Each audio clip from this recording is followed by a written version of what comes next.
I've always wanted to write children's books.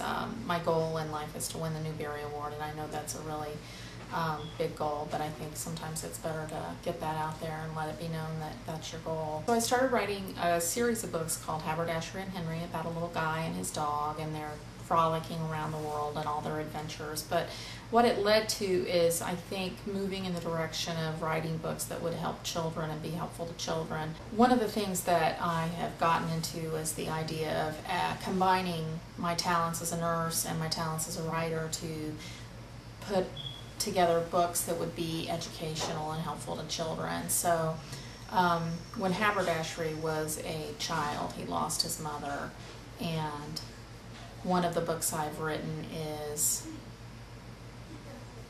about how to tell children that their parents are dying and help them cope with that process. In the Snow Globe book about how Haberdashery's mother passed away, we talk about the different things that children feel and experience when a parent is being lost to an illness, and how it's important to know that many other people feel that way, and it's not just an isolated feeling.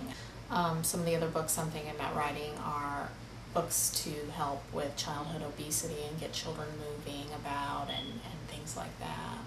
The main goal is to have people know who Haberdashery and Henry are, and to learn from them, and to have characters that are both fun but convey the things about life, the difficulties that we have difficult time speaking of or sharing with, and putting it into words so that children understand them.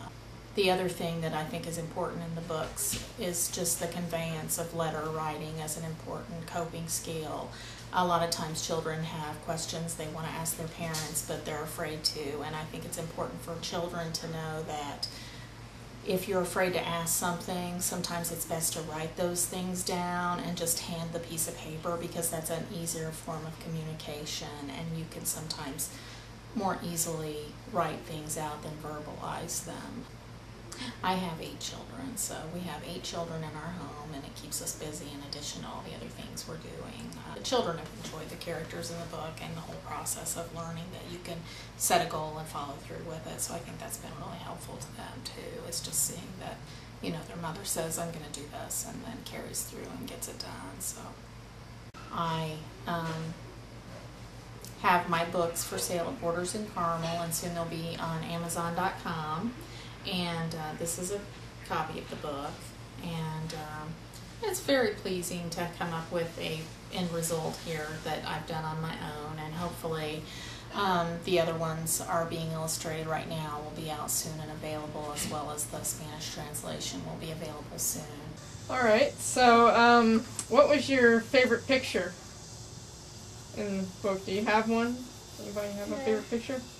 Yeah. What was it? The one that Henry got in the tree. Oh, the one that Henry got in the tree? This one? Yeah, I'm pretty sure when she was looking for an illustrator, she didn't expect to get a 16-year-old, but it wasn't awkward at all. We met at Panera Bread's, and I basically brought my portfolio to show her some of the things, and she gave me an idea of what style she wanted it in. I'm pretty realistic in my style. I typically, photorealism, or I do a lot of cartoons as well, but I want to pursue art, in college, and then I want to go into either illustration as a career or graphic arts or something.